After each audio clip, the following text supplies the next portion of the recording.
Okay, so I think we were in the middle of we were discussing the Tosas on Beis Hamad Aleph here, and then we're going to go next week back to hopefully Yud Aleph Hamad Aleph.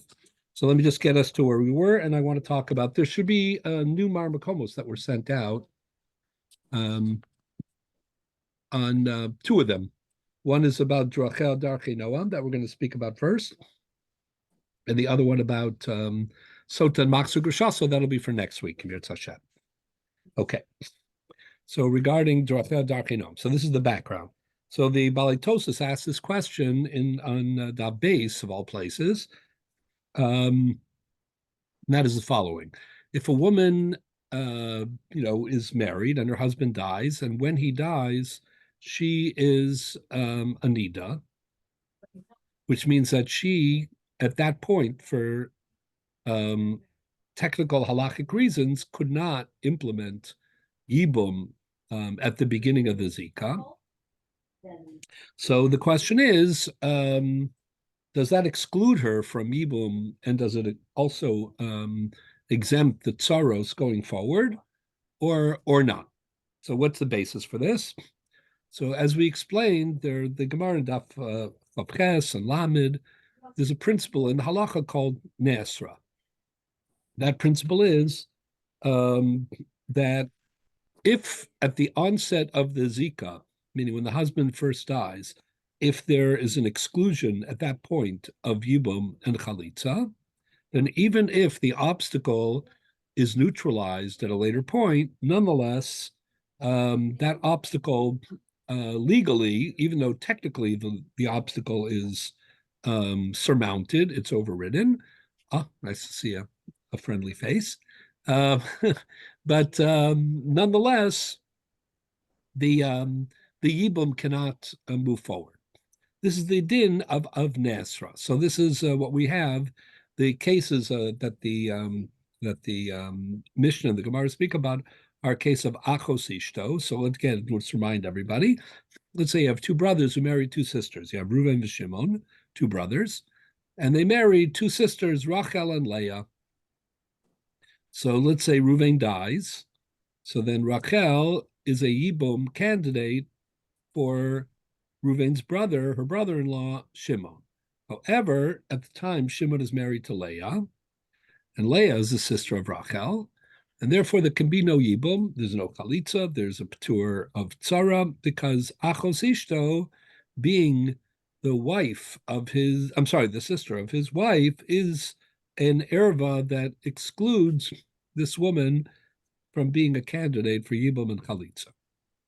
However, what happens if right after that, before anything else happens in the world, let's say, in other words, Rachel didn't get remarried.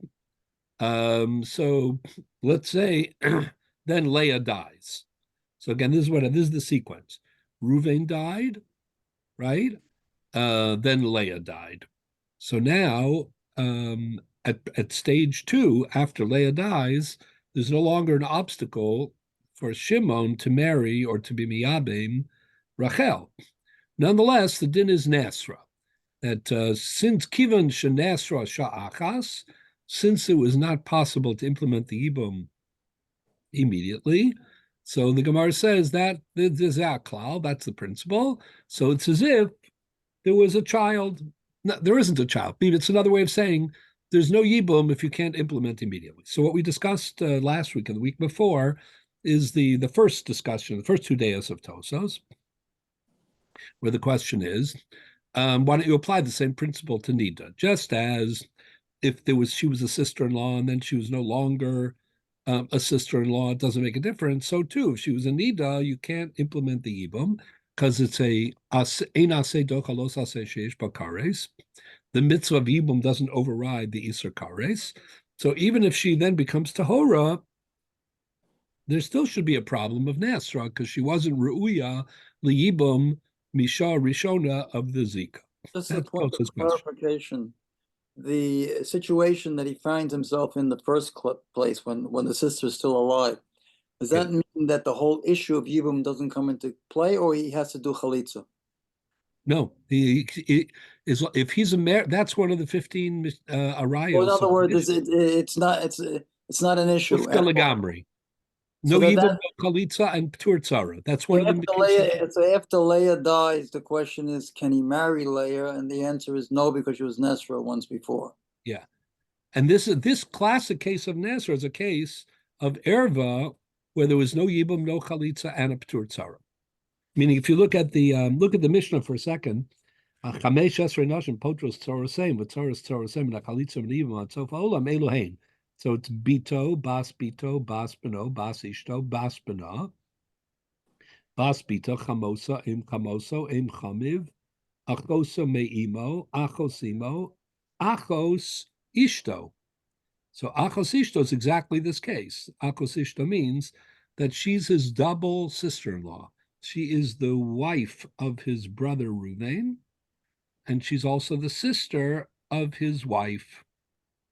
That's what achos ishto on the bottom line of the Mishnah is. What would be the Those status are, if he did do Yibum against the Torah? What would be the status of that relationship going forward? if he did yibum, it would be chayve krisus. If there was a child, the child would be a mamzer. There is no effect at all because it's chayve krisus. And the There's same no thing would be with Chalitza if he did Chalitza. It just doesn't chalitza would exist. be meaningless. Right. It's like if he would do chalitza with his daughter, it would be meaningless. Okay. So anyway, that is the case of Nasra. But what we discuss is that Tosas gives two explanations why it is that Nida is different. Either Nida is different because Nida isn't a relationship problem. It's not a kurva issue. It's a state of being, just a Maisa Avera. And that makes it not subject to Nasra. Who says that Nasra applies technically every time the foal? In fact, you cannot do Yibum Mishal Rishona. Maybe it's only certain kind of obstacles, namely obstacles that are erva type obstacles, like something fundamental like Achos Ishta. But Nida, as Situation. as some viewpoint, we anticipate its solution.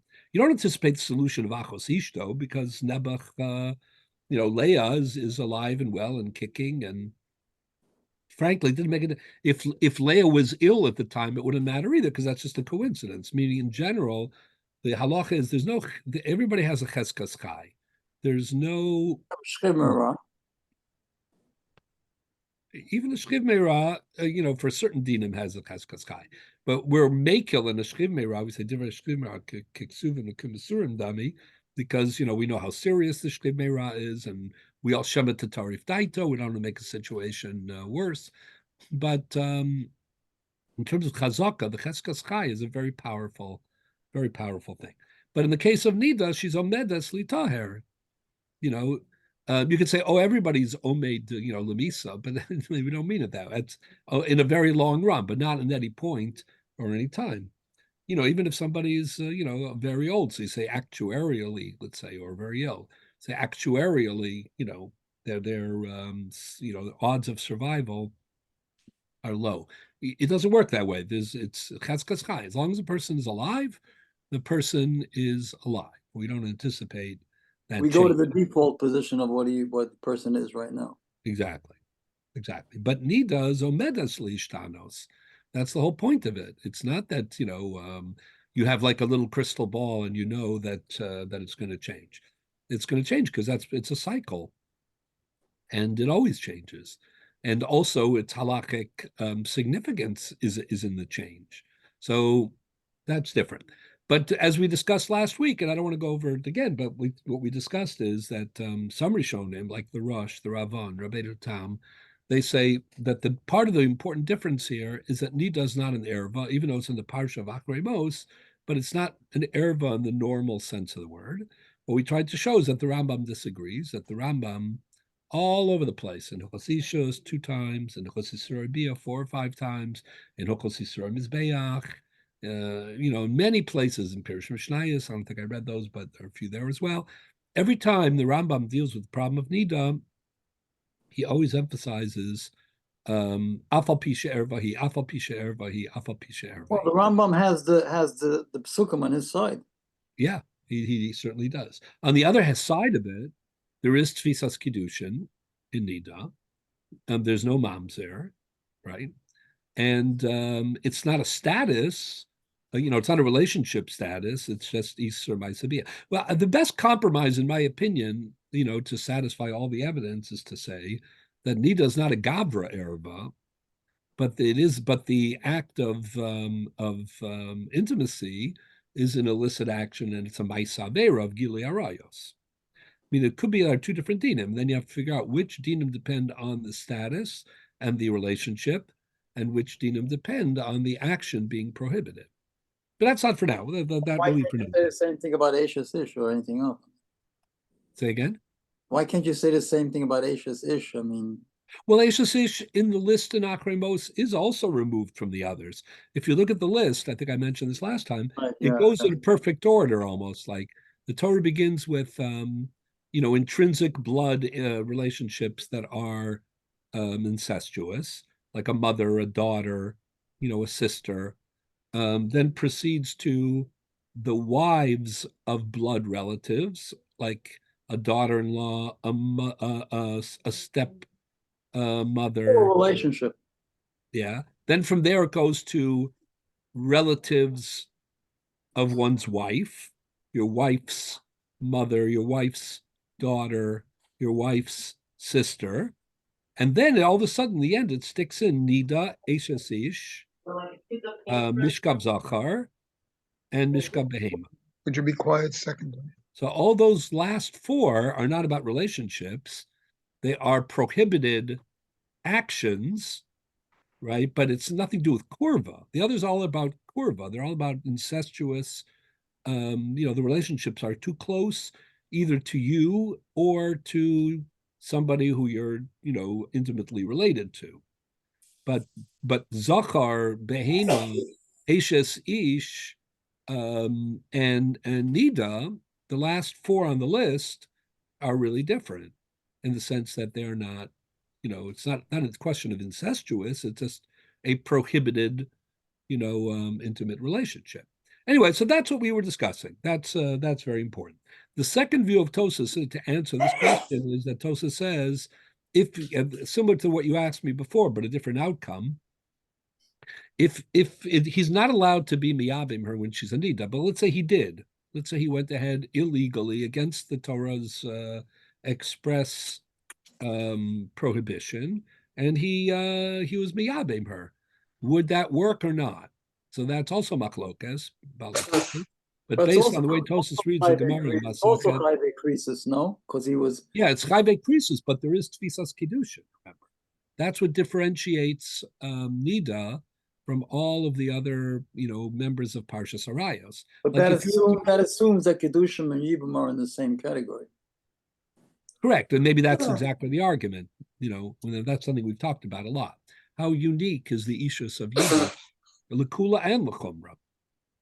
Here might be a situation where we're more machmir because of, we're trying to accomplish something b'derech kedusha, and so that's exactly, those are 2 days in Tosas. Now we're up to the third answer of Tosas. So what is the third answer of Tosas? The third answer of Tosas is just as remarkable as the other two. So if you go to the Tosas, it's the bottom Tosas here on Beis Amud Aleph. The Od Nira Lechalek. The Achos Isha, this is in Tosas, this is 4 lines down. The Od Nira Lechalek.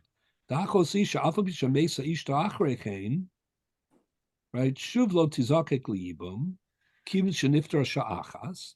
In the case of Achos Ishto, in the case of a sister-in-law, his wife's sister, so in Achanami, right, there's no Yibum even once Kim Sheniftar Sha'achas, because since there was an exclusion at the beginning of the Zika. But listen, here's Tos's big chiddush. Mishum shenemar deracheha darchei Noah. Because it's distasteful or uncomfortable or unseemly. I'm not quite sure exactly the best way to translate this here. It's unseemly, right, to be waiting around, or to, that maybe the wife will die. Yeah. Right? Then he brings a riot. Now again, the chiddush of Tosas is as follows. When the Gemara says the din of Nasra by the sister-in-law on in the sugyas, in Chav Zayin, Chav Ches, Lamed that we've been talking about, Mem Aleph, etc., it never says anything about Drachei Darchei Noam.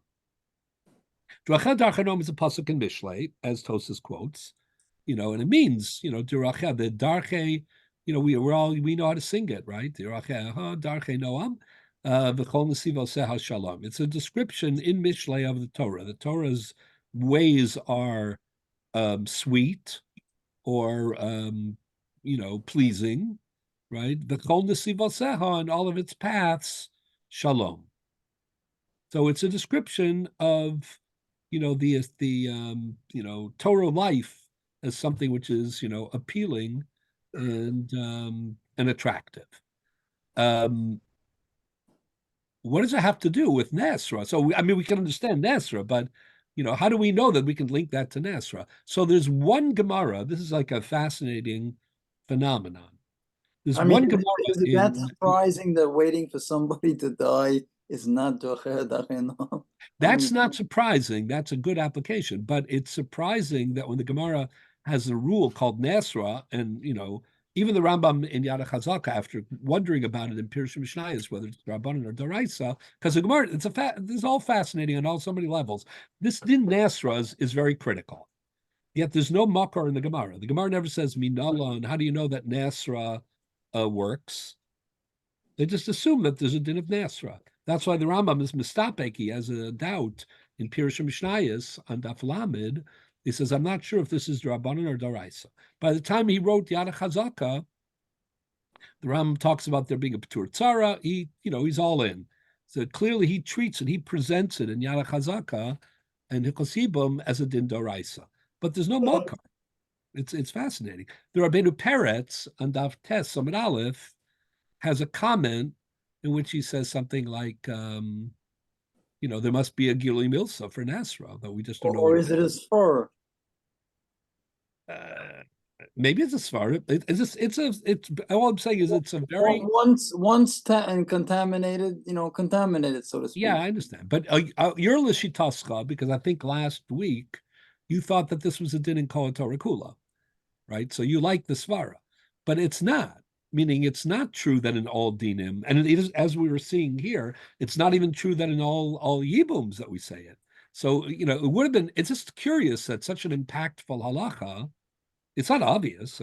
She was his sister-in-law who was prohibited to him and therefore an erva, and now she's no longer his sister-in-law, in that way, and therefore there's no prohibition. The very fact that the Rishonim are debating, what about Nida, what about Onenes, what about Meshumad, what about... They're all trying to figure it out because it's a very impactful rule, but we don't know, the parameters of it so clearly. We have cases of it. We know the paradigm cases, but we don't know the parameters, how far it goes. And if we knew what the source was, that might help tremendously. So what Tosas is doing here in the third answer is Tosas is saying, we think that the source for Nasra is Drachei Darchei Noam. But does Drachei Darchei Noam, now again, to make it clear, the pasuk in Mishlei is not referring specifically to this case. The pasuk in Mishlei is a general statement about the ways of Torah being peaceful and pleasant. So how, in a general way, we're applying Drachei Darchei Noam. So Mashal Amad over Domer. I don't want to, mean to be overly critical, but this is just the reality. Like in the last, 2.5 centuries, the part of the Jewish community that is no longer committed to to halakha, has pinned their approach on like several broad principles. Everybody's familiar with the expansion of Tikkun Olam and the Islamim. Another one is Drachei Darchei Noam, but but that's dangerous because you can say everything's Tikkun Olam, and people do all when people start making stuff up, and they do. That's what they do. Meaning these movements, that doesn't mean that people aren't sincere. Dangerous. They're sincere, but they're totally misguided. They're sincerely dangerous. Tremendously dangerous. Yeah. So, but I'm just giving you it as an example. So, meaning there is the problem with it is. There is a concept of Tikkun Olam and Islamim, and there's a concept of Drachei Darchei Noam. And the Gemara in Yevamos, we're going to read it in 1 second, actually applies it to a din d'oraisa. The Gemara in Sukkah and Daf Lamed Beis, Amud Aleph and Lamed Beis, Amud Beis, applies it to another din d'oraisa. We just had Darchei Noam in Daf Yomi, literally, yeah, Andy, with by going lifnei Bashur Sadin. Baba, if Andy remembers. Either way. Oh, you're doing, what are you doing? Bar Metzra? Bar Metzra in Bamitzia? Where are you? I'll tell you where we are. Towards the end? We just finished the second book of Art Scroll. It's like a whole siyum in itself. Art Scroll has 3 books. I don't know the pages through Art Scroll. I think he's talking about pay, about approximately Daf pay. Yeah, but you remember the Gemara? That's the All right, we're getting off track, Jack. I think. Yeah, but what anyway, Andy, so what my was the point Gemara? is this. The point is this. There exists a pasuk in Mishlei that says Drachei Darchei Noam, that of course we take very seriously. You don't just sing about it, we mean it. But it's more than that. In the Gemara, and it's a good song, no matter what they tell you. In the Gemara, in Sukkah and in Yevamos, they use it in a Doraisa halachic context. That gives a tremendously increased stature. In other words, the Gemara is telling you, you'll see in a moment the Yevamos case. I'll tell you the Sukkah case. The Sukkah case is as follows. The Torah says, in Parshas Emor that we just read, this past week's Parsha, right? You bring Daled Minim, you bring the 4, L'kachtem lachem b'yom harishon pri eitz hadar kapos tmarim, anaf eitz avos, right? But you have the Usmachtem lifnei Hashem Elokeichem shivas yam. So that's the Doraisa of the 4 minim. We know what they are: lulav, esrog, hadassim, aravos. However, the words in the pasuk are ambiguous. What do you mean? It says kapos tamarim. It says anaf eitz avos, arve nachal, even pri eitz hadar. So the Gemara has to work very hard to try to figure out exactly to identify them. So at one point, the Gemara wanted to know about a few cases. For example, there are certain lulavim. There's a certain kind of lulav which is very prickly. It has a lot of thorns. So the Gemara says, could that be used as a lulav? So the Gemara says, no, can't be, because Drachei Darchei Noam. That's a Doraisa application. Now, again, we don't mean that the pasuk in Mishlei was referring specifically to this problem. What we mean is that in a vacuum, if we're not sure what is the category, the presumption is that the Torah wouldn't have you pick up something, where you're going to have literally blood on your hands, not for murder, but for thorns. Similarly, the Gemara says about a certain case also of Hadassim, Hirduf, they call it, that, the other, I think the lulav, it's kufri, and the other one's Hirduf, that, if you pick it up, it's likely that you'll damage yourself, and therefore Drachei Darchei Noam, and we exclude this. So now, what is the case in Yevamos? Let's look at the case in Yevamos instead of talking about it. So in abstract, let's look at it. It's a little bit complicated, but it's totally interesting. Turn to the Gemara on Pei Zayin Amud Beis. I'm going to tell you what it is first, and then I'll read it in, because it's hard to read it in. It's a little bit of a complicated Gemara. This is the question. In Yibum, when do you apply the din of Yibum? When the deceased husband didn't have any children, correct? Let's say the deceased husband had a child and the child died before he died. He had one child, the child died, and then he himself died. Do we apply Yibum? Yes, we do. Let's say he had a child, the child died, but there was a grandchild. Do we apply Yibum? No, because we say Ben Ein Lo, Ayin Alav. If there are any progeny, even grandchildren, great-grandchildren, etc. So the principle of Yibum is that not that he never had a child, but that at the time that he dies, there's no progeny, no future. We also have now let's consider the following case, right? Because you might have thought that it means he never had a child, but if he had a child that died, that there would be no Yibum. Or you might have thought that if he doesn't have a child, but he has a grandchild or a great-great-great-great-great-great-grandchild, that's not good enough. It's also not. We compare Banim B'nai Banim to also, don't we? Right. And it's for other things too. We'll see in a moment. But now what about the following case though? Let's say when he died, he had a child. Reuven was married to Sarah, and Reuven had a child, right? Doesn't have to be with Sarah. Maybe he had with another wife or whatever. He had a child, and when he died, the child was alive. And then a week later, or a day later, an hour later, a month later, whatever it is, the child Nebuch died. So is she Omedes Yibum? And in the meantime, she didn't marry anybody else. Or let's say she did. Either way, we'll get to it in a second. Do we reopen Yibum?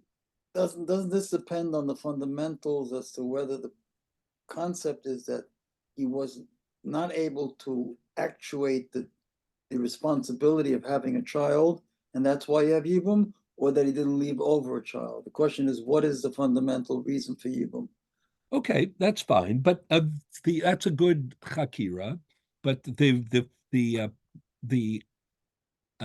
if it's uniform, it was just that he was unable to do it. No, I understand.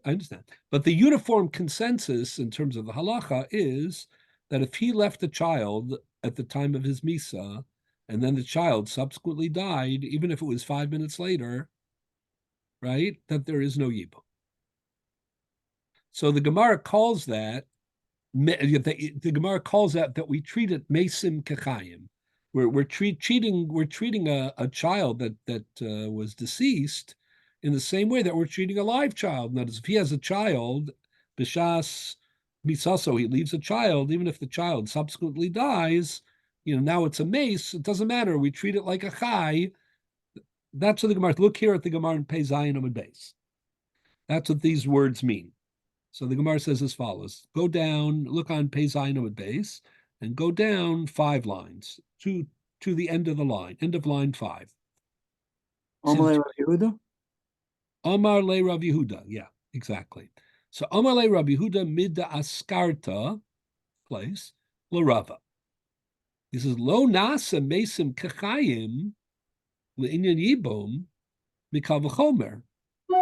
Why do we say mesim kachayim, that a dead child has the same status as a live child, namely, that as long as there was a living child at the time of Misa Sabal, that there's no yibum, even if subsequently it died. So that means mesim is the equivalent of chayim, as long as there was a child b'shas Misa. Why do we say that?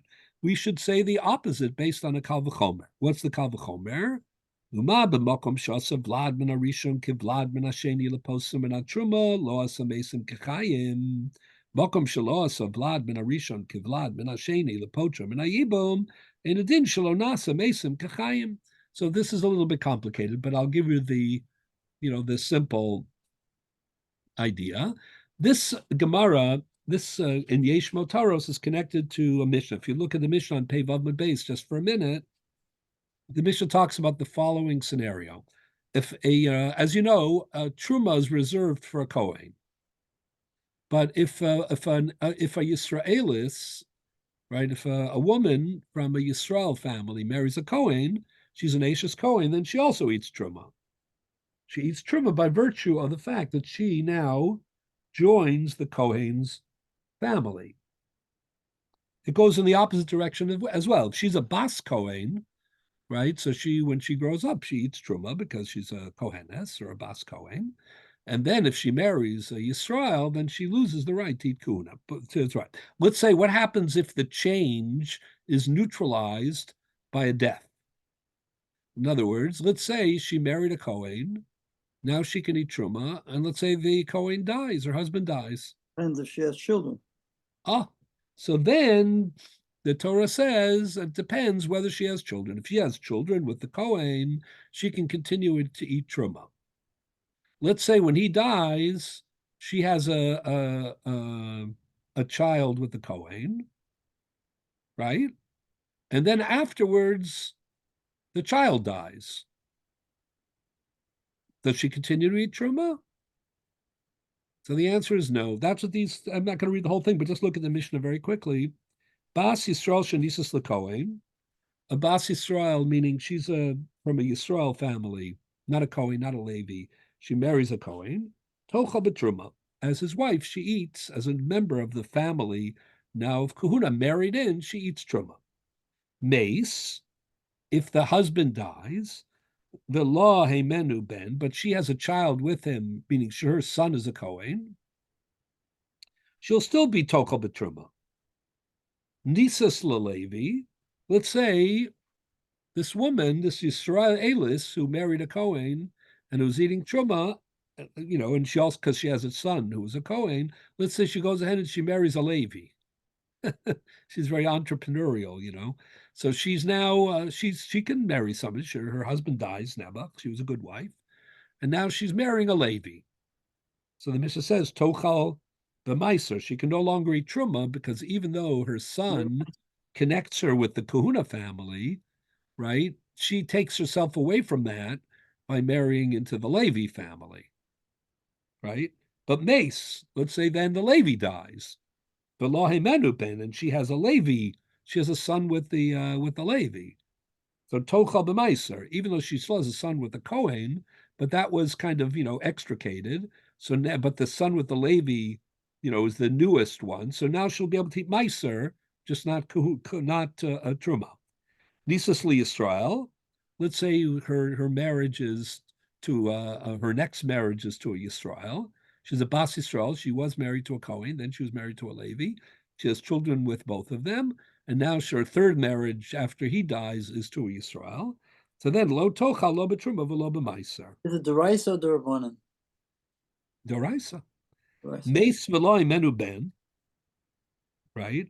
If she dies, if he dies rather, but she has a child with him, this Yisrael, lo tochal, but she has children with the Kohen and the Levi too. Doesn't matter. Lo tochal, lo betruma v'lo b'maiser. But meis benami Yisrael, if the Yisrael's child dies, then tochal b'maiser, then she goes back to the previous. It's a little bit complicated, but it's totally logical, by the way. Right? And Meis B'na Me Levi Tochal B'Truma. Meis B'na Me Kohen Lo Tochal Lo B'Truma V'Lo B'Maiser. So you can see what's going on here, meaning these are all, the principle here, the cases are complicated, but the principle is pretty simple. And that is, objectively speaking, she was born a Yisraelis. So the point is that she can eat Truma or she can eat Meiser if she's in the family of a Kohen or a Levi. But what determines whether or not she's in the family? So as long whoever she's married, there are levels, in other words, that determine that. The first factor that determines whose family she belongs to, with respect to Truma and Meiser and so on, is who is she married to in the present. That trumps everything. If she's Mrs. Cohen or Mrs. Levi or Mrs. Yisrael, that doesn't matter what her children are. But let's say she's no longer married because the husband died or multiple husband dies. So if she's not married to anyone, then the next factor that dictates, what family she is part of is the most recent marriage if there's a child. The latest marriage if there's a child. Now, if that child is neutralized as a factor because the child dies, then she'll go back, but she has a child with some previous husband, then it'll be that. So it's like an interesting trivia question, right? How can it be that, at one point, this married woman, couldn't eat anything, or could eat meiser and no truma, but how can she get back to eating truma? Is it not possible that the essence of the reason for the halacha in the first place is that if the Israelis marries a Kohen, they're living in a house, this really would be dachinom. No, this has nothing to do with dachinom. Yes. But truma is sitting there on the table. One's eating from one, but it's not practical. We don't need dar for this. There's no darchinom for the. Forget darchinom, but is that not the essence of? No, it's the real thing because the Torah speaks about kinyan kaspo, meaning if she's legally part of his household, then she eats truma. These are different ways. Also because of the practical aspect of it, the Gemara doesn't say that. We're not looking to. We'll see how expansive darchinom is in a second. You'll see some very interesting things. But here it's not midin darkenom. The only reason I'm quoting this is to explain the kal v'chomer of Rabbi. By the way, the next part of the Mishnah is the opposite case. Let's say she's a bas Kohen, she's born into Kahuna, right? Shenisas li Yisrael, so she loses her truma, right? Lo tochal b'truma, meis v'lo imenu ben. Even if he dies, if she has a child with the Yisrael, she doesn't go back to her father's home. Lo tochal b'truma. Nisas levi tochal b'maiser, meis v'lo imenu ben tochal b'maiser. Nisas lekohen tochal b'truma, meis v'lo imenu ben tochal b'truma. If everybody dies and she's not married anymore, then either way she'll eat truma because she's a bas Kohen, so she'll go back to her original So status. the litmus test is the status of the child at the end Say of the that day. again? The litmus test is the status of the child. When the Only child, secondarily. no, and the child is a Ben Cohen, okay, even if she's Israelis, no matter what happens, if he still survives, then she can eat truma. Oh, unless she married somebody else. If she married a Levi or a Yisrael, even though she has a child who's a Kohen, she still will not eat truma. Even if she had no children from the Levi. Correct. As long as she's married to the Levi, that's what I was saying before. The primary factor in determining her identity in terms of family is her husband. The secondary factor is the identity of her most recent child, right? And if those children, become deceased, so that's no longer a factor. But those are the factors. Anyway, this is what the Gemara meant when it said that you should make a call. Going back to Gemara Pezayin on the base, where that's what the Gemara Ma b'makom she'asa Vladman Arishon ke Vladman Hasheni. He meant truma, right? Meaning, when it comes to truma, we don't say that mesim are kachayim, because once the child dies, then that link to the family is gone. Even though we do say that her having children from the previous marriage is consequential. So what the Gemara is trying to say is, listen, on the one hand, we're saying that a child, and even a child from a previous marriage, not in the present, is consequential in terms of defining her family identity. But we're never going so far as to say that because she once had a child, with a Kohen or with a Levi, that she is forever part of that family. Not quite the same though, because right, it's not. It's a very it's a the child is the essence. In the case of Hebrew, the child is the essence. In the case over here, the truma is the essence. The child is just a secondary linkage. I think you're totally right. I think it's a very dochet Gemara. I don't understand. And again, we're talking about two different things. In the case of Yibum, for the same reason that you said, but I'll say it differently. In the case of Yibum, we're talking about his child, and the whole point, as you say, is lahakim la'achiv. It's his legacy. In the case of Truma, we're talking about her children. We don't care about the Mace's children. Her children with the mace as a link to the family. But anyway, that aside, it's a very tamua Gemara. Anyway, so the Gemara says, how come we don't say this kal v'chomer? So here's what the Gemara says: Talmud lomar durachel darchei noam v'chol nesiv alseha shalom. Wow. So now you're even saying it overrides. Well, it doesn't override exactly, but it dictates. To put it this way. ignore. Let's go back a step. What is the Gemara weighing? What is the Gemara thinking about? The Gemara wants to know whether Yibum is determined by the existence of a child b'shas misas hameis, or even going forward, right? That would also, if there's no longer a legacy, an heir, right? That would also be enough. But they're weighing, are mesim kechayim when it comes to Yibum or not? So if that's an objective question, what's fascinating about the Gemara is resolving it based on the principle of Drachel Darchei Noah, which is a pasuk in Mishlei. It's a perspective. And we're saying that the din d'oraisa that we're weighing here and comparing to Truma, namely, whether or not, we determine ben einlo, right, by the moment of Misa or by the moment when we're weighing, to implement the Yibum, we're saying that din doraisa is dictated by Drachel Darchino. By the way, Rashi here, let me say it this way.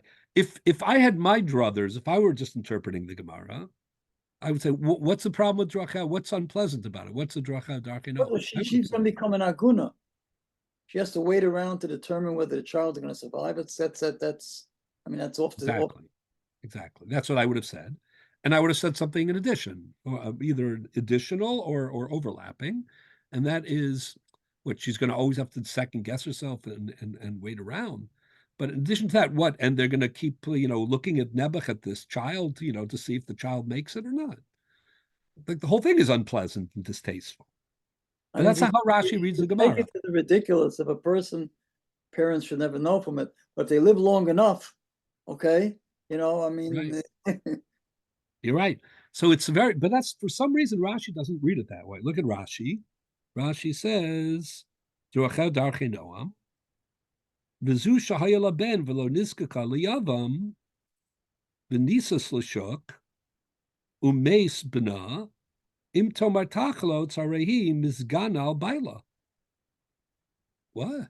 Rashi says the following. Again, I would have said, just the notion of this is wrong because it holds everybody up. Being a Yavama is a psychological state too, meaning you can't just go like, oh, she's Mitaris Lashuk. Oops, she's a Yavama again. Oops, she's Mitaris Lashuk. Oops, she's a Yavama again. It's it's a very traumatic thing. And you need closure. You need it has to be definitive. And what, you're going to be, all eyes on this child to see, never mind Lashon, never mind Ayin Hara, but it's just the whole thing is so unseemly. That's not how Rashi reads it. Rashi says, what will happen if she happened to marry in between, right? And then the child died. So now we're going to say to her, you need chalitza. So her husband of the last 2 years or 6 months, or 20 years. He's going to be gun shy. He's going to be reticent around her. He's thinking, oh, she needs chalitza. You know what I'm saying? She will be an aguna. She can't get married at all. Well, the Rashi doesn't understand it that way. You and I may want to say something like that.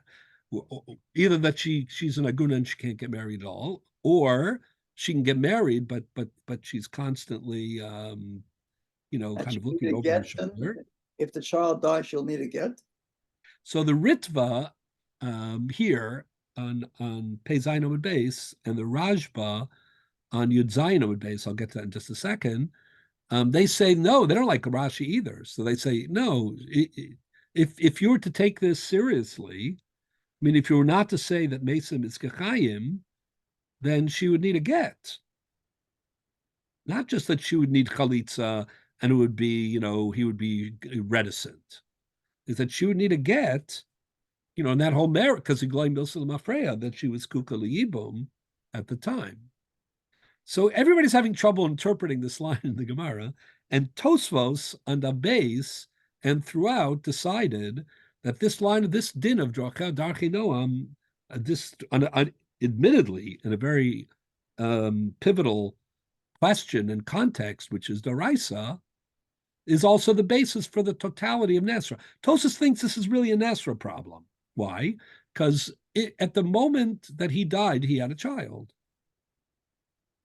And she was Asura Alav as Eshes Ach. There's no Yibam. Now something happened, namely the child died, so that's a din of Nesra. And what's the Gemara saying? There's no Nesra because what? Drachel Darchei Noam. So Tosfos says, oh, that's how Tosfos read the Gemara. So the way Tosfos read the Gemara, Drachel Darchei Noam is the source for Nesra. So now all Nesra and Shas and Yivamos, according to Tosfos, is implicitly tied to Drachel Darchei Noam. So just to sum up for a moment, because it's a little bit complicated, right?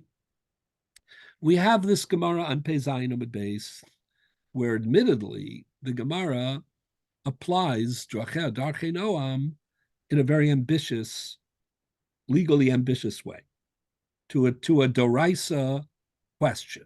Namely, do you say Mesim are Kechayim with regard to Yibum or not. The Gemara says, Mesim Arkachayim Lagabi Yibum, meaning if there was a child B'Shas Misa and then the child subsequently died, it doesn't make a difference. And the reason, this is the bare bones facts. The reason for that is Drachah Darchei Noam. Now it's up to us to figure out what's Drachah Darchei Noam about it, A. And B, probably linked to that first question, how expansive is Drachah Darchei Noam in general, or at least in Yibum? So the way that Rashi interprets it, it's a very specific case. Shema Tiskan al Baila, if you ask for Chalitza. Although again, the whole Rashi is, number one, is that really so bad, Drachah Darchei Noam? And number two, as you said, why don't you need a get? The Ritva and the Rajma think you need a get. That's certainly a bigger problem of Drachah. She married this person. They thought they were, having a happy union together, a good companionship. And all of a sudden they have to divorce. That's Drachah Darchei Noam. But the way Tosas reads it is it's bigger than all that. It's the basis for Nesra, the reason that Mesim are Kachayim. It's not really, it's a bit of a misnomer. It's not really that Mesim are Kachayim. It's that whether it's considered Mesim or Chayim is determined by the initiation, by the onset of the Zika, which is another way of saying the din of Nasra, right? But then Tosas ran with that.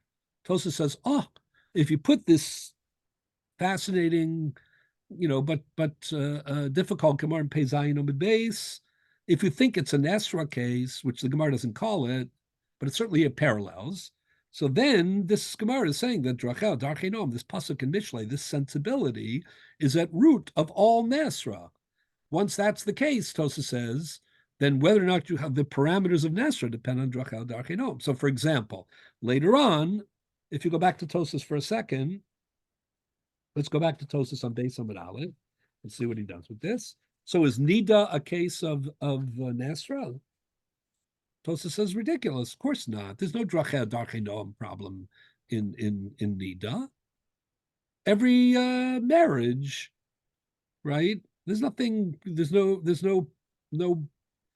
wrong in Nida, and it's just part of the rhythm of her biology and of their Taras HaMishpacha marital life, right? So there's no, if a husband and wife are living together, so there are periods of, Isur Nida, and here too, the Yibum has to wait a few weeks until, she finishes being Ro'adam and she's Tovelis B'mikvah. That's not a problem of Drachah Darchei Noam. Why is it Drachah Darchei Noam? So it's a level of discomfort. It's a level of lack of sneers that everybody knows that this is a situation that's going on. But that's true in marriage too. But that's not a reason not to have Yibum. If there was a din, a fundamental din that Zika is defined by the beginning, meaning the matir of Eshes Ach for the mitzvah of Yibum, is either all in or all out, like you said. Like, either you, remember you last week and even this week, you want to make it a Kol Torah Kula din, which I understand. In some dinim, in some. But if you're applying Drachah Darchei Noam, so the question is, that's somewhat of a subjective. All I'm saying is there's no, if Drachah Darchei Noam means it's distasteful, it's unpleasant, it's even what Rashi's saying, namely, she's in the middle of her marriage and now she needs a chalitza. According to the Ritva, she needs a divorce. That's beyond distasteful. That's this disaster. So that's a problem. But Nida is just show a little patience. That's all. Look at Tosas. This is what Tosas says. I'm not going to go into that. Let's say there are even other candidates, other brothers, right? Asur lazeh shemesa ishto, right? It still doesn't matter. By each brother, we say Drachah Darchei Noam. Kol Yavama Sheni Nikor B'Shas Nefila Yavama Yavaleh Arei Keishes Ak Sheish Labanim Basura. The Ein Zeh Darchei Noam. So what Tosas did here was just amazing. They linked this very difficult Gemara in Pei Zayin Amud Beis. They assumed, well, for understandable reasons, that it's a Nesra problem. And they said, so Nesra, you see from Pei Zayin Amud Beis, is a Drachah Darchei Noam problem. And now we're going to treat all issues of Nesra, yes or no, on the basis of this linkage. So he says, if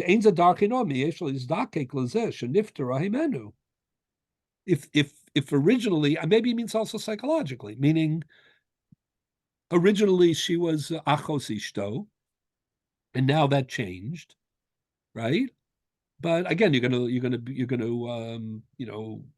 have her go to the get a medical checkup, every month to see whether or not maybe she'll die, and then you can be miyabim the sister, or just if it doesn't mean that so crudely, it means psychologically, meaning Yibum is a serious adjustment. This idea that, it's undecided, there's no closure one way or another, or that one minute I look at her as my sister-in-law, meaning achos ishti, and then, if that, and therefore not a Yibum candidate at all, and all of a sudden that changes, meaning there's a window to adjust to Yibum, and this goes beyond it. That's how I would have explained it.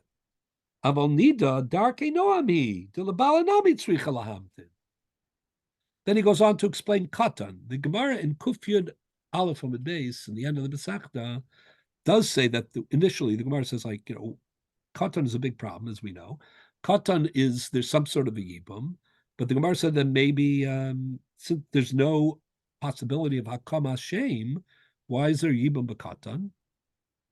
So the Gemara ends up saying, because you just have to wait it out. He'll grow into it, But so this is the question: is that a problem of Drachah Dakran to wait all that time? That's a serious wait. That's not a 2-week wait. That's not a natural wait within a marriage, right? But either way, this is Tosad. If you look at on Yud Zayin Amud Beis for a minute, Tosas L'Shitasam applied Drachah Darchi Noam in other cases. The beginning of the second parak of Yevamos discusses in detail one of the 15 ervas, maybe one of the most intriguing ones, because it isn't really an erva, and that is achiv shelo yabolama. Right, as we discussed earlier in the year, I tried to make the diuk. If you look in the psukim, that's a brother that wasn't born yet. That one, a brother that wasn't born yet, exactly. Meaning, let's say he's not in the parsha of Yibum, that brother. Yeah, let's say Ruvain is married to Sarah, and he dies. And after he dies, Ruvain's brother Shimon is born, right? So that's called Achiv Shelo Hayabalamo, meaning Ruvain and Shimon didn't inhabit the world at the same time, and therefore that's Yeshu Yachtov, so he's not subject. It's not Ki Yeshu Achim Yachtov. Well, I was trying to explain in the very beginning of the year how interesting it is that we use this phrase and that we learn this limud when it's the most unusual. It's the most rare of the Pturim, right? How many times does it happen, that there's a Yibum candidacy for an Achiv Shelo Yabalom? Anyways, the Mishnah and the Gemara discuss the details of Achiv Shelo Yabalamo. Ketzad Eishes Achiv Shelo Yabalamo, Shnei Achim, Umeis Echad, that's the whole discussion. On Yud Zayin Amud Beis, the Gemara says Minayin, like, how do you know this? And that's where they end up saying Ki Yeshu Achim Yachtav. But if you look at the top Tosas on Yud Zayin Amud Beis, Tosas says, what do you mean? What do you need a limud for? Why not just say because at the moment that he died, there is no, he's not, this child is not, this brother was not yet born. What, she's going to have to be in Agura and sit around and wait? Right? So this is what Tosas asked. Bim Tomar, Tepakle B'Siv Drachah Darkei Noam. Right? Umehai Taima of Dinan Mesim Kechayim. What do you mean Mesim Kechayim? That's the one Gemara, the same Gemara that Tosas on Beis Amud Aleph quotes. That's the one Gemara that actually quotes Drachah Darkei Noam in Mesim Kechayim in a fundamental context. So the Tosas L'Shitasam is saying, my view that Drachah Darkei Noam, the principle, that sensibility, that ethos undergirds the din of Nasra, right? So why not apply something? What do you need a pasuk for Eishes Achiv Shelo Yabalamo? It's always that. Tosas ends up saying, and the Chachmei Sfard also joined this discussion, they give other notes. For example, what would happen if the mother-in-law, meaning if the parents of the deceased husband, let's say they were expecting a child already, the mother-in-law is a mu'ubera, she's already pregnant, at the time when the husband dies. So then it's not as crazy to think that you would wait. It's a limited wait. The likelihood is that there'll be a child, right? Yeah, the Sveik, it could be a girl, it could be a boy, it could be a girl. I mean, it could be a next. But I mean, you know, point is, is it better than I don't know. than worrying that maybe there'll be a child in the future? For sure, right? Anyways, the point I'm trying to make is to show that the Bali Tosfos had this really interesting read of the Gemara in Pezayin Amud Beis, and in their third view, but it's echoes in their treatment of quite a few topics in the Masechta. They thought that this very challenging but also very impactful din of Nasra is based on, and the third answer of Tosas is based on Derachei Darchei Noah. Whereas, in my opinion, like the Rambam never mentioned it. Even Mason Kachayim, the Rambam doesn't mention Derachei Darchei Noah. It doesn't mean that he doesn't. I mean, he had the Gemara. He might think that it's true, but we're not really. He doesn't codify it, if you understand what I'm saying. And Rashi and Tosas, and sorry, the Rajba, the Ritva, maybe they understand it in a more limited way. Either way, it's an interesting question. I mean, even from a Sforah standpoint, almost similar to the way we say in other things, the Dover Shlobo Olam. I mean, couldn't we have said that at the moment of death, when the Yibum comes into play, since that brother wasn't born, he's never going to be in the Parsha of Yibum. Forget any pasuk or anything. Well, that's the Gemara. Yibum occurs at that moment of death. Okay. Yeah, but in halacha, sometimes that matters, and sometimes it matters that objectively there's a brother. But for example, in Dinei Yerusha and stuff like that, he's a brother. So it's complicated. So how do you know? So that's where the Kiyes Shuachim Yaakov ends up coming in. But Tosas was asking, what do you need that? Why not just say the equivalent of Derachei Darchei Noah? Right. Anyways, there's an interesting, what I wanted to bring to your attention that what emerges here, I think is a double question. Number one, what role does Derachei Darchei Noah really play? This Gemara in Yevamos, there's a Gemara on Tezvav Amud Aleph in Yevam. I'm not going to read it right now, but where the Gemara discusses Beis Hillel and Beis Shammai, right? A very important issue. As we know, in the Mishnah on Yud Gimel Amud Aleph, the Mishnah records that Beis Shammai didn't believe in the whole problem of tzaros, meaning, let's say Reuven has two wives, let's say Sarah and Rivka, right? And then he dies, and Shimon is can't be miyavim Sarah because it's his daughter. Right, so according to we paskin like Beis Hillel, and that is there's a din of tzara serva, and therefore Rivka also can't be a yibum candidate. However, Beis Shammai in the Mishnah Yud Gimel Amud Aleph disagrees. They say, what does that have to do with the tzara? He can't be miyabim his daughter, right? But there's no din of tzara. We've discussed this from the very beginning of the year. So then the Mishnah uses this as an example. If you turn to the Mishnah just for a second. This is, one of the most famous Mishnayos, that even though Beis Hillel and Beis Shammai disagreed about many things, including tzaros, and of course, they couldn't marry. There are women that according to Beis Hillel cannot be married, and there are women that according to Beis Shammai cannot be married based on this argument that they have about tzaros. However, other women, I mean, they didn't let this fundamental machlokas, which had real consequences, didn't stop them from, maintaining unity as a Jewish community where they could.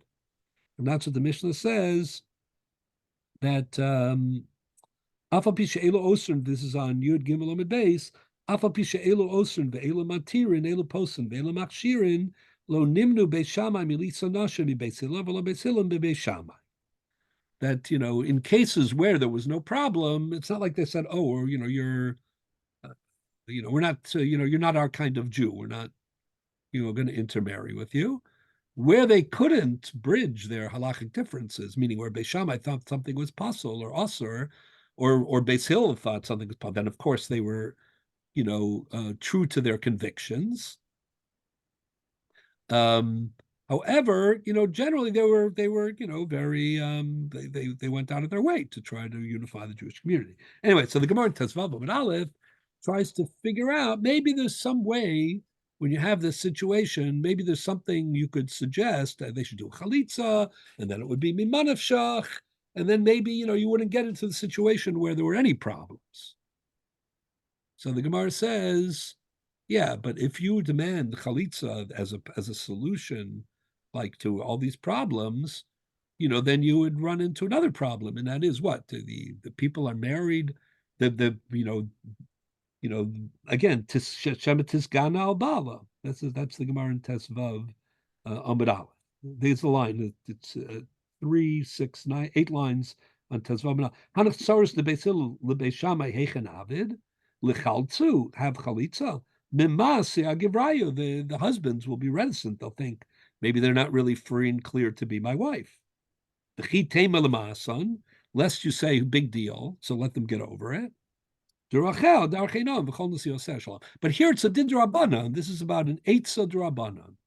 Can't compare that to the Gemara in Yevamos, which is about a din d'Oraisa that we don't say that we say mesim ar kachayim, or to the Gemara in Sukkah, right? When the Gemara is talking about a din d'Oraisa, what is the definition of a hadas? What's the definition of a lulav?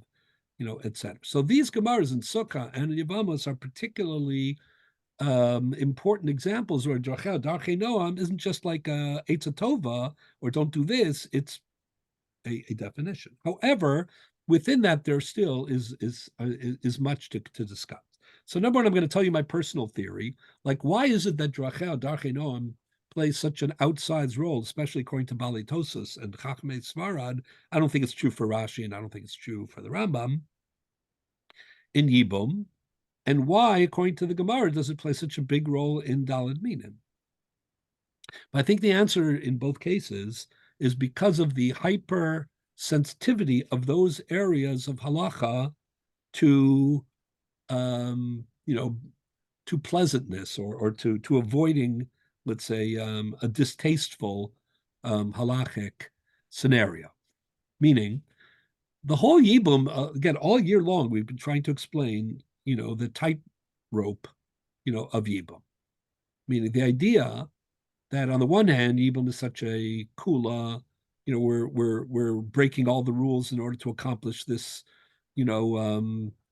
idealistic goal for the mace, lahakim la'achiv shem b'Yisrael, and therefore we're overriding Eshes Ach and all the things. And as we've discussed with Abba Shaul, all the other things we've been discussing, including today, right? The idea that, Tfisas Kedushin does Tfisas Kedushin, determine Tfisas Yibum, or maybe it's more Machmir, or it's more Mekel, and so on and so forth. There are numerous examples that we've seen, and some that we haven't yet seen, or haven't have an opportunity to see before we finish up, but they're in the Masechta, where there's a hypersensitivity in Yibum, because its rule-breaking nature, should not create a slippery slope. Exactly, simply so. But more than it shouldn't inaccurately reflect that we don't care about the kedushas ishus of the Yibum. We do. It's just it's a difficult line to walk. So I'm wondering, this is my own speculation, is it a coincidence that Dafka, in the context of Yibum, Darchei Noam, plays that kind of a role? Meaning she's Eshes Ach. And we want to be not overruling that, but we want, it's a very delicate process for that not to be egregious, but to be, idealistic. And part of that is Darchei Noam. There's a hypersensitivity in Yibum, right? And I believe it's not just like Rashi, Shema Tiskana al Bala, or Limas, like Tesvav Amud Aleph, or Rashi and Pezainod base, or even the Ritva and the Rajba's reading of Pezainod base. But it's what I said before, meaning the ability to like reorient yourself, like, he dies, he has a child, and then you're going to have to reorient yourself, if the child dies, that, once again to be Omedes, Liibum. Like, you just can't play with these things. It's too, it's too psychologically burdensome.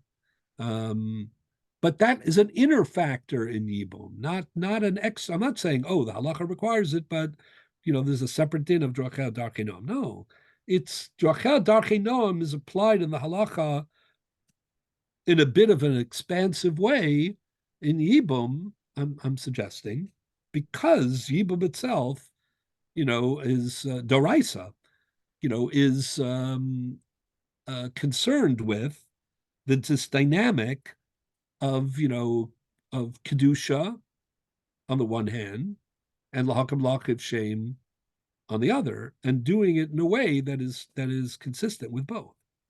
Similarly, the Daled Minim on Lulav, that's the other place in Shas where we get a bit of an outsized Darchei Noam, but there's a requirement of Hadar in Zakei Levanveu, an expansive one in the Daled Minim. And the Torah uses the expression, we just read this in Parshas Emor, right, in this past Shabbos, right? Ulakachtem lachem, Pri Tzadar, Kapos Tamarim, Anafei Tzavos for Arvei Noachal, Usmachtem lefnei Hashem Elokechem Shivas Yomim. So this idea that the Daled Minim, there's an aesthetic quality of Zekeli Vanveu. That's the famous Rashi in the beginning of Lulav Agazel, and the Mishnah says that Lulav Ayavesh is pasul, that a dried out Lulav is pasul. So Rashi says, because it's a problem, you need Zekeli Vanveu and it's lacking. So the Balitosis asks, number one, it's not Zekeli Vanveu, it's Hadar. And Heichan Matzino, that Zekeli Vanveu is Ma'akev. But that's the point. I think that's the point in Rashi, without going into too much detail. And that is that, the fact that there's a din of Hadar and Daled Minim and Usmachtem, there's an aesthetic and a joyous aspect that's part of the internal kiyum of Daled Minim. It changes the emphasis and the equation a little bit. So just as Zekeli Vanveu is catapulted in Daled Minim, I don't think it's a coincidence that Drachel Darchei no. So what you're going to have, they're trying to figure out is a Hirdufi or Kofri, are these a proper lulav and a proper hadas? So the Gemara says, what? You're going to, a min, especially if it's a din in the min, you're going to have someone pick up, the Daled Minim in a way that's going to leave blood all over his hands, and that's going to be Usmachtem B'fnei Hashem Elokechem Shivas Yamim, and that's going to be Zekeli Vanveu. Again, I'm saying this. I haven't seen it, but it's just lo yitachen. It's just not, seemly. So maybe there are certain areas of halacha that are particularly hypersensitive, either on an aesthetic level or on an emotional and also, it's also the spirit of the situation. Yeah. I wanted to leave you with, but again, this idea that you could. Right. But you just can't say, obviously, this is, our sensibilities are different, and therefore that overrides the halacha. These are all cases where we're trying to figure out the halacha, not override the halacha. So, by the way, so the Mar Makomos that you have in front of you, I'm going to read you a fascinating tshuva. It's just important, something to know anyway, but you should just know that it's a massive debate. Let's say but I want to show you that, again, the use of Zakeli in an expanded form, but also in a vacuum, like we're not sure, and it's being, but it is taken very, very seriously. So this is a very important issue about, sacrificing a limb in order to save someone else's life. So the Radvaz, there are some famous chuvas of the Radvaz about this. In general, like, what about Safek Sakana Vadai Hatzala? You put yourself in some danger, but as a Safek, but you can Vadai, the other person's Vadai going to be killed, right? And you can Vadai save him. That's one kind of question. That's a big debate among the poskim. Then there's another question that, let's say you have to give up a limb, right? Right, in order to save someone else's life. So this it's in in organ donations is a big question. But the Radvaz's case isn't organ donation. It's more like somebody holds a gun to your head. And he says, either you let me chop off your hand, or I'm going to kill your neighbor. Right? But it's the same.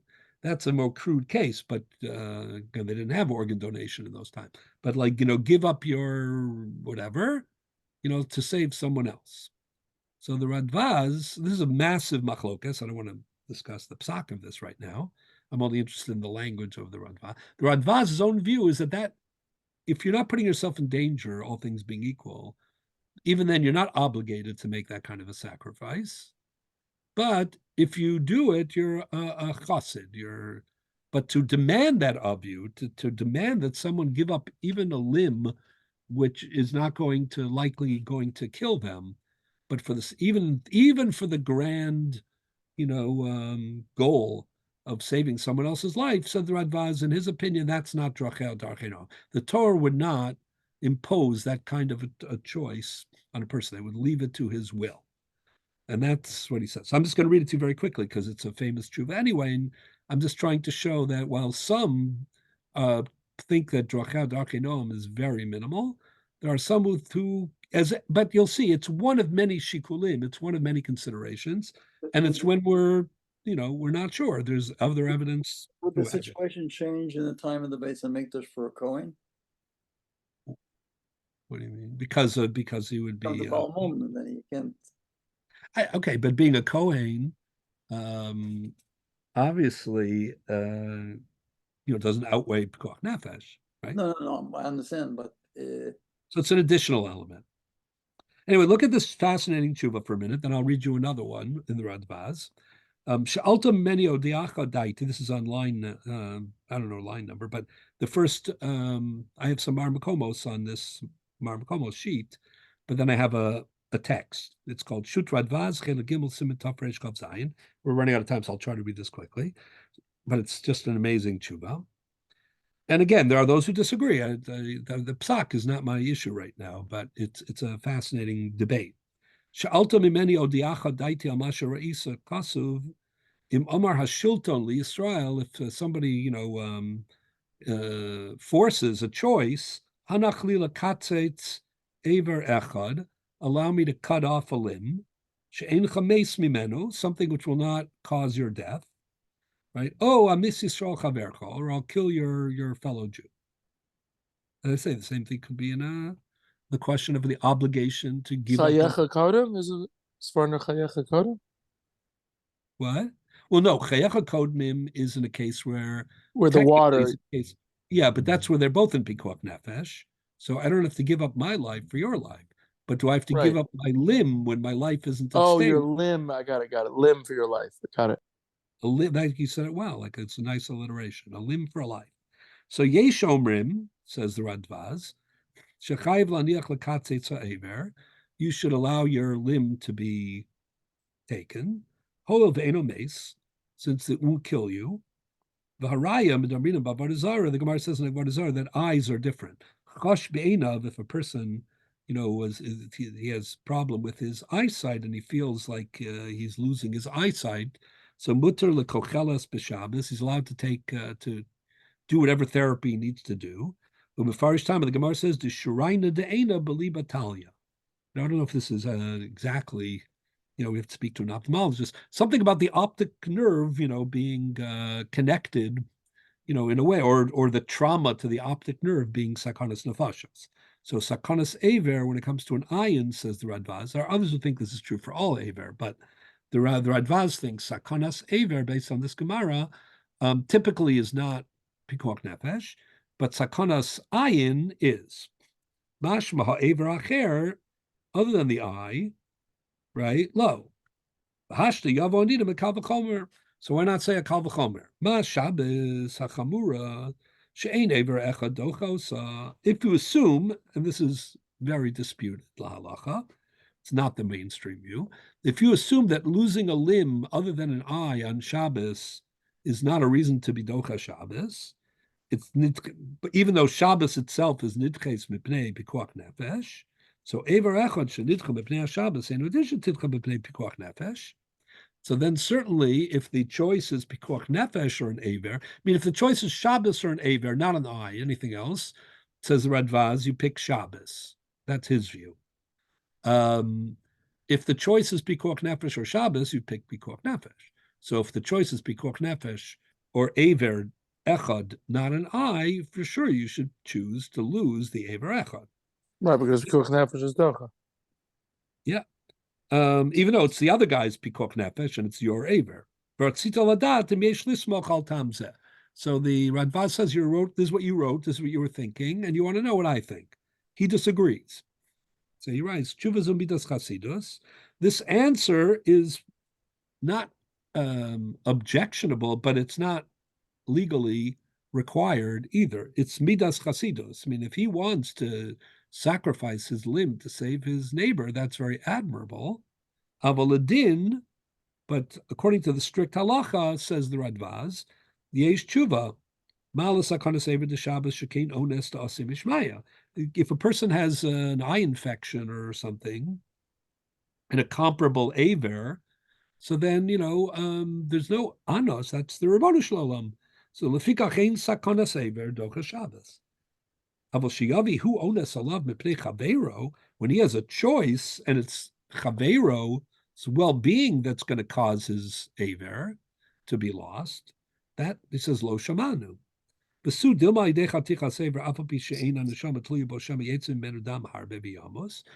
one, he says, I don't believe the science, meaning this idea that there's no an aver, if there's hemorrhaging and blood, you never know.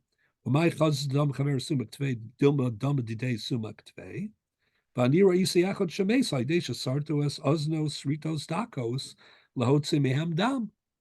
They said, I witnessed, somebody had an ear problem and they were, trying to, I don't know, whatever it was. And he lost too much blood and he died. And of all, I guess he thinks the eyes are the most, dangerous and the ears are the least. Also. What does it mean the eyes are the most dangerous? What does that mean? To take out? What does that mean? No. I mean, if you have if you're losing your vision, that is pikuach nefesh according to everybody. Have anything to do with the halachic status of a blind person versus a no other loss of limb? No. This is a question of the actual loss of the aver. Below sheyamus bahem, avamina filal cholishesh b'sakone mechalon Shabbos tomar b'chavero. The biggest point of the Radvaz is, listen, this is his problem. It's not your problem. And as such, if you want to sacrifice, for him, then that is an incredible act of chesed, midas chasidus, but you're not obligated. If it was a monetary question, you'd be obligated to help him. Aval sakana sevarav, lo b'sakana sevarav. The Suda Einon Shemidin Kavachomer, Beinacha Onesh Gadol Mizeh, Shatomer, Shiyachtoch Echad Meivarav Midin Kavachomer, and so on. Okay, you get the basic idea. Now go to the bold in line towards the bottom. This is where he makes a very fascinating statement. The Suda Chsiv Drachel Darchei Noam. The pasuk says in Mishlei Drachel Darchei Noam. The Tzarech Shemishpetei Torasenu Yiyu Maskilim Elasechal V'Hasvara. So this means broadly, when we're not sure, when we find ourselves in a gray area, that if something doesn't seem seemly, it doesn't seem proper, right? Then, but of course, he's already given 4 other arguments. And this is an issue in which there's, ambiguous halachic guidance. But it's still fascinating that the Radvaz is invoking among other things, somebody is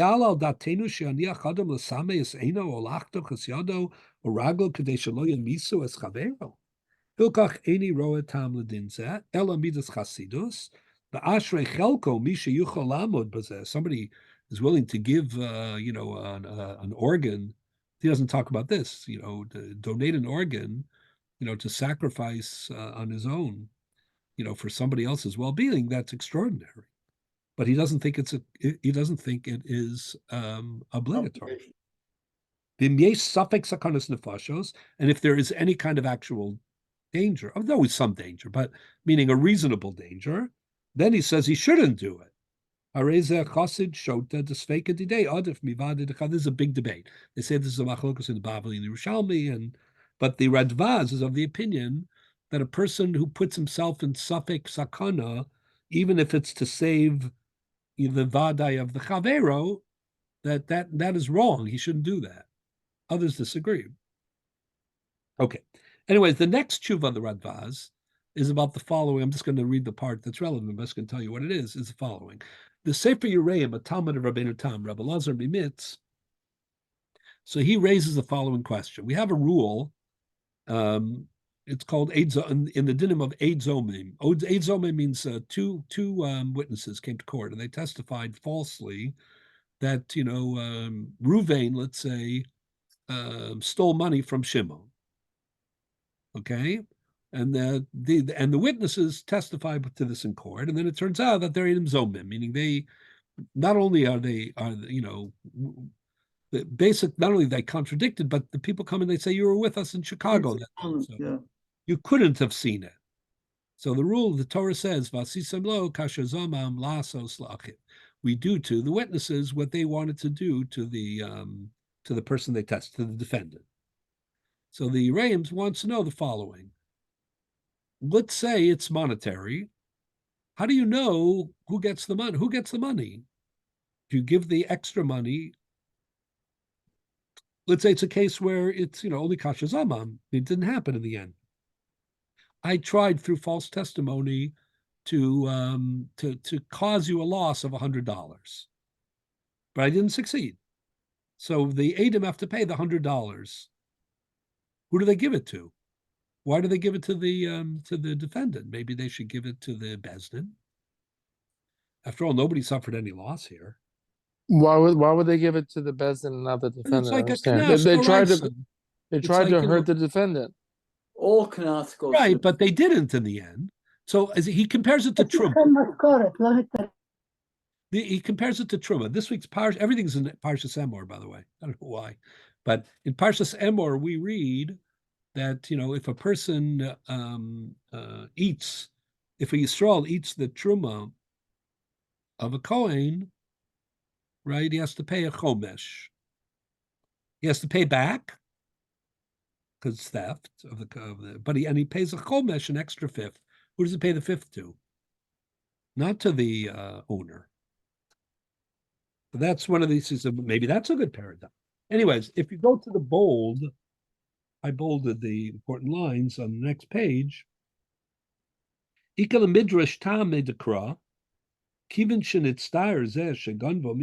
the psychological pain belongs to the defendant, it's almost like kefel, like what happens in kefel. You steal somebody's money, right? You pay him back. It's a gazela in the case of gazela. You have to return the keren. But in the case of Geneva, you also have to pay a knas, kefel. So he's saying, it makes sense that, since the victim, of this attempted crime, suffered psychologically, like he had distress, so you should give him the money, like kefel. Bedinu sheyizake bekefel shel edim zomim dechad tamaninu v'chiheched debam adin tashlumin shalom mitam damarin gamanidon hainu dezamam v'loasa tashlumin shalo v'taminami ika shari nitztayer, he suffered she'idol of sheker, they lied about him l'chai b'mamon v'lav dehuzmu havim mishalim, he would have had to pay lachein zok satar b'tashlumin ki kol drachecha darchei noam. The high tamalo shaykh b'chomesh shel truma, which is the counter, poised case, the kalahavin. So basically, the Radvaz, there were some who were very comfortable in a vacuum of information where they were faced with ambiguities, where they couldn't exactly prove something one way or another, to invoke Darchei Noam to say, like, there's a certain logic in the law. This makes more sense. This is a more compelling outcome. But of course, you can never use it when the law is explicit or to override, the law. That's such a egregious breach. So Drachel Darchei Noam, which is a pasuk in Mishlain, which speaks more generally about the Torah as a system, that is fair-minded and that promotes peace and that facilitates a sense of justice, and so on. That principle in a vacuum, or to give direction, is very important. And part of its importance, is what dictates that it never be overstated.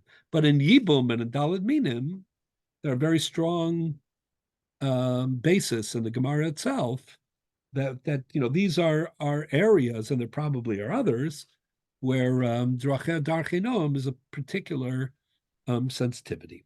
Okay, the Noda B'Yehuda has another. I'll just mention one very quickly. The last one.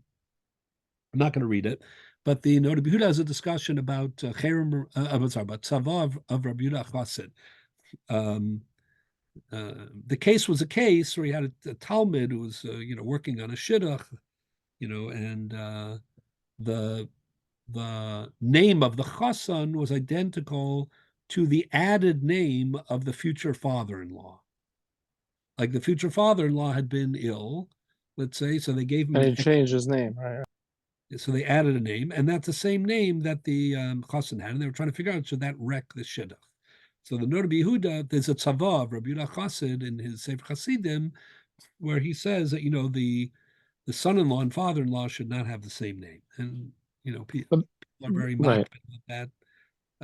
But the Noda B'Yehuda is very dismissive of it, and he starts off by saying, listen, what is normative in Judaism is the halacha, and it's clear in the Gemara, that there's no such restriction on marriage that that if people have the same name, and generally says any post-Talmudic, rules like that, he said, mostly should be just not be given gravity or centrality.